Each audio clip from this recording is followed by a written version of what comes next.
Bismillahirrahmanirrahim. Assalamualaikum warahmatullahi wabarakatuh. Apa kabar anak-anak semuanya? Alhamdulillah, semoga semuanya dalam keadaan sehat walafiat ya.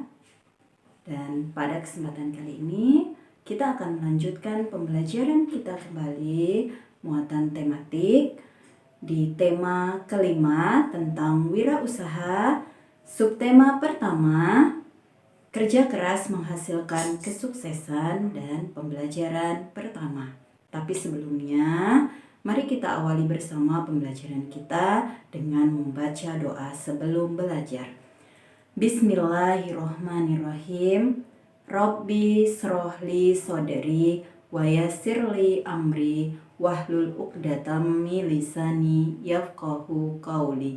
Rabbi zidni ilma warzuqni fahma birahmatika ya arhamar rahimin. Amin. Anak-anak yang dirahmati Allah, Allah memerintahkan kita untuk senantiasa taat dan beribadah kepadanya dengan sebaik-baiknya. Hal ini sesuai dengan perintah Allah dalam Quran Surah Al-Jumu'ah ayat 10. Apabila telah ditunaikan sholat, maka bertebaranlah ke muka bumi dan carilah karunia Allah, dan ingatlah Allah sebanyak-banyaknya supaya kamu beruntung. Selain itu, Allah juga memerintahkan kita untuk senantiasa berusaha keras, berikhtiar dalam memaksimalkan kesempatan yang sudah Allah berikan kepada kita. Di Quran Surah An-Naba ayat ke-11, Allah menyampaikan, kami telah membuat waktu siang untuk mengusahakan kehidupan atau bekerja. Nah, dari ayat ini menjadi isyarat bagi kita sebagai seorang muslim untuk senantiasa beribadah dan berusaha sebaik mungkin dalam meraih karunia Allah. Begitu juga halnya dengan anak-anak, sebagai seorang pelajar sudah semestinya untuk senantiasa bekerja keras, belajar dengan sebaik-baiknya agar memperoleh hasil yang baik, sehingga membawa kita kepada kebaikan dan menjadikan kita menjadi insan-insan yang beruntung sebagaimana yang Allah firmankan. Untuk tujuan pembelajaran kita hari ini, diantaranya adalah mengidentifikasi posisi dan peranan Indonesia di bidang ekonomi dalam lingkup ASEAN secara terperinci. Menuliskan laporan tentang posisi dan peranan Indonesia di bidang ekonomi dalam lingkup ASEAN secara terperinci. Mampu membedakan macam-macam magnet secara benar. Menyajikan hasil eksplorasi tentang macam-macam magnet secara benar. Mengidentifikasi berbagai jenis teks formulir dengan cermat, dan menyajikan hasil pengamatan tentang berbagai jenis teks formulir secara cermat. Tahukah kalian bahwa Indonesia memiliki peranan dan posisi penting dalam perekonomian negara-negara ASEAN? Seperti apa peranan dan posisi Indonesia dalam perekonomian negara ASEAN? Mari kita baca teks pengalaman belajar dari negara-negara ASEAN berikut ini. Hari ini merupakan hari yang penting bagi Udin, Edo, Beni, Siti, Dayu, Lani, dan teman sekelasnya. Mereka akan berkunjung ke pameran budaya ASEAN yang diselenggarakan oleh Sekretariat ASEAN yang terletak di Jakarta. Wah, tidak sabar rasanya Udin dan teman-teman ingin sampai di sana. Kebetulan saat ini mereka juga sedang belajar mengenai negara-negara tetangga. Mereka ingin sekali melihat bukti dari yang mereka pelajari. Sesampai di arena pameran, Udin dan teman-temannya dibagi menjadi beberapa kelompok. Pameran diikuti oleh 10 negara anggota ASEAN. Masing-masing anjungan tampil menarik dengan ciri khas tiap negara. Anjungan Indonesia tampil dengan ciri khas rumah Toraja yang unik dan menarik. Terdapat juga anjungan khusus yang dikelola oleh Sekretariat ASEAN. Udin menghabiskan banyak waktu di anjungan ini. Anjungan ini menampilkan berbagai informasi tentang peranan ASEAN dalam mengembangkan wirausaha kecil. Anjungan ini juga menampilkan berbagai produk wisata dari tiap negara.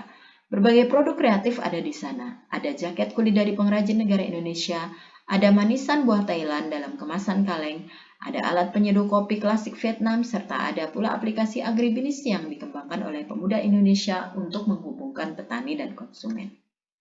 Edo terkesan dengan berbagai makanan khas. Memang, Edo selalu tertarik dengan makanan dari berbagai daerah. Ada singkong santan khas Thailand, ada po dari Vietnam, ada lap dari Laos, dan masih banyak makanan lain yang namanya pun baru Edo ketahui. Makanan tersebut merupakan makanan khas negara dan menunjukkan ciri khas sumber daya alamnya. Benny tertarik dengan anjungan negara Brunei yang menampilkan wayang asik khas negaranya. Wayang ini populer sekitar tahun 1960-an di Kampung Anyar di tepi Sungai Brunei. Saat ini, Brunei berusaha mengembangkan kembali minat masyarakatnya untuk mempelajari wayang asik karena popularitasnya mulai turun sejak masuknya berbagai budaya asing. Hal yang menarik dari Benny adalah melihat inovasi yang dilakukan Anjungan Brunei untuk memperkenalkan wayang asik. Berbeda dengan wayang Indonesia yang menampilkan sosok legendaris dunia pewayangan, wayang asik ini menampilkan sosok tokoh manusia dalam bentuk kecil, tinggi wayang hanya sekitar 8 hingga 10 cm. Wayang ini dibuat dari kertas tebal dengan pegangan dari kayu. Udin dan teman-teman juga mengikuti aneka lomba yang diadakan oleh beberapa anjungan. Sebelum mengikuti lomba, mereka harus mengisi formulir pendaftaran. Hadiahnya tentu saja cenderamata khas dari negara tersebut. Menyaksikan pameran budaya ASEAN memberi Udin dan teman-teman pengalaman belajar yang berharga. Kini pengetahuan mereka semakin kaya.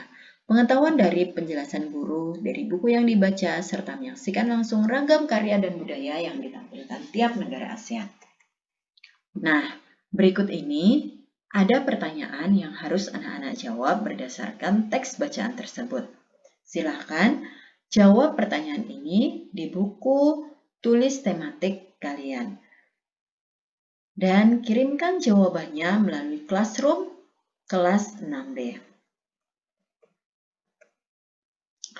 Tahukah anak-anak bahwa banyak kerjasama yang dilakukan antar negara di lingkup ASEAN? Carilah informasi secara berkelompok tentang kerjasama ekonomi antara negara ASEAN khususnya tentang posisi dan peranan Indonesia. Tuliskan hasil diskusi kalian dalam peta pikiran seperti berikut ini. Kalian akan dibagi menjadi beberapa kelompok, yaitu kelompok pertama, kelompok kedua, kelompok ketiga, dan kelompok keempat. Diskusi bisa kalian laksanakan secara online melalui grup home visit maupun dengan Google Meet. Untuk pembelajaran berikutnya, kita akan mempelajari tentang sejarah magnet. Lebih dari 20 tahun yang lalu, orang Yunani yang hidup di Magnesia menemukan batu yang istimewa. Batu tersebut dapat menarik benda-benda yang mengandung logam. Ketika batu itu digantung, batu tersebut berputar salah satu ujungnya selalu menuju ke arah utara. Karena batu itu ditemukan di Magnesia, orang Yunani menamainya Magnetis Litos. Magnet adalah sebuah benda yang dapat menarik benda-benda yang terbuat dari besi. Magnet memiliki dua kutub, yaitu kutub utara, disingkat dengan U, dan kutub selatan, disingkat dengan S. Magnet dapat menghasilkan sebuah gaya yang disebut dengan gaya magnet. Gaya magnet yang ditimbulkan oleh tarikan atau dorongan dari benda magnet. Benda yang dapat ditarik atau didorong magnet disebut benda magnetis. Contohnya antara lain paku, jarum, peniti. Sedangkan benda yang tidak dapat ditarik oleh magnet disebut benda diamagnetis. Contohnya adalah kayu, kain, dan plastik. Berdasarkan bentuknya, magnet dibedakan menjadi beberapa macam. Yang pertama adalah magnet U, magnet jarum, magnet batang dengan bentuk seperti batang, magnet tabung dengan bentuk seperti tabung, dan magnet lingkaran. Sifat-sifat magnet terdiri dari magnet memiliki dua buah kutub, yaitu kutub utara dan kutub selatan. Yang kedua, magnet memiliki gaya magnet yang sangat kuat pada kutub-kutubnya. Sifat berikutnya, magnet memiliki gaya magnet yang lemah pada bagian tengahnya. Apabila kutub magnet yang senama atau sejenis didekatkan, maka akan tolak-menolak. Apabila kutub magnet yang tidak sesama atau sejenis, senama atau sejenis didekatkan, maka akan tarik-menarik. Ada dua kutub magnet, yaitu kutub utara dan kutub selatan. sering kita menjumpai magnet yang bertuliskan N dan S. N merupakan kutub utara magnet tersebut, singkatan dari North yang berarti utara. Sedangkan S kutub selatannya, singkatan dari South. Kegunaan magnet dalam kehidupan sehari-hari bermacam-macam. Yang pertama, sebagai komponen pembangkit listrik seperti generator, dinamo sepeda, dan trafo pada pembangkit listrik. Pemanfaatan kedua sebagai petunjuk arah seperti kompas. Dan pemanfaatan yang ketiga, komponen peralatan listrik seperti remote televisi, pengeras suara, pintu lemari es, dan antena. Selanjutnya, bagaimana cara membuat magnet? Cara membuat magnet dibedakan menjadi 3. Yang pertama, dengan cara digosok. Besi digosok secara searah dengan salah satu ujung magnet tetap. Semakin lama besi tersebut digosok, maka gaya magnet yang dihasilkan semakin kuat. Yang kedua, dengan cara dialirkan arus listrik, yaitu dengan cara melilitkan benda logam dengan kawat yang dihubungkan dengan kutub-kutub baterai. Semakin banyak kumparan kawat dan semakin lama dialiri listrik, maka gaya magnet yang dihasilkan akan semakin kuat. Yang ketiga adalah dengan cara induksi, yaitu mendekatkan atau menempelkan magnet pada benda yang akan dijadikan magnet. Semakin lama menempelkan magnet pada benda yang akan dijadikan magnet, maka gaya magnet yang dihasilkan akan semakin kuat. Berikutnya, silakan anak-anak menjawab kuis berikut ya. Apakah kamu pernah menemukan magnet di sekitarmu? Di mana saja kamu menemukan magnet? Dan apa yang kamu ketahui tentang magnet? Tuliskan jawabannya dalam buku tulismu. Selanjutnya, apakah kalian tahu apa itu formulir? Dan apakah kalian pernah melihat atau mempunyai pengalaman mengisi formulir? Apa saja jenis formulir yang kalian ketahui? Diskusikan penilaian tersebut dengan kelompok belajarmu. Presentasikan hasil diskusi tersebut dalam pertemuan virtual berikutnya. Demikian pembelajaran kita hari ini. Banyak informasi yang bisa kita peroleh dengan mengetahui peranan Indonesia dalam perekonomian di negara-negara ASEAN, serta berbagai macam magnet yang bisa kita temui di sekitar kita, dan formulir yang biasa kita jumpai ketika kita ingin mengikuti sebuah kegiatan-kegiatan yang memerlukan informasi tentang diri kita yang kita tuangkan melalui formulir yang harus kita isi. Semoga bermanfaat. Sekian untuk materi pembelajaran kita hari ini. Terima kasih. Assalamualaikum warahmatullahi wabarakatuh.